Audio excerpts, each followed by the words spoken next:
من ایلاس ابراهیمی هستم. ما جوانان از کردارهای جنایتکارای عزت امان با خبر هستیم و خوب میدانیم که در روسیه ده ها مهاجر را فریب داده گمراه کرده است. این نفر برای رسیدن به مقصدهای خویش از همه راه ها استفاده نمودند.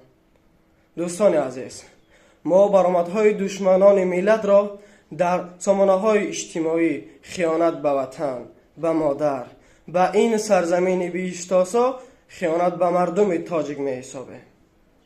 دشمنان ملت برای دریافت یک برده نان وجدان و ایمانش را فروخته چون سگان دیدو در کشورهای خارجه پس دست خواجگانشان پنهان شده باز دعوای آزادی را کردند.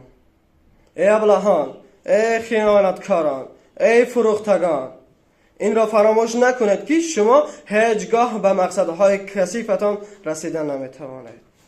ما همه یک دلانه با یک اراده و قوی و استوار برآمدهای این خیانتکاران را قاطعانه محکوم نموده باور داریم که هیچگاه به مقصدهای ناپاکشان نمیرسند.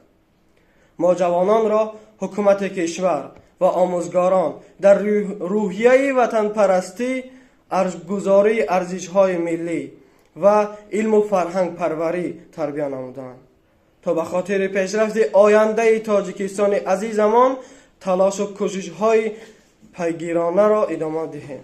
خلاصه عزت امان باید به هر یک عملی نامطلوب جنایتکارانه خود در نزد قانون جواب گوید. زنده باد تاجیکستان.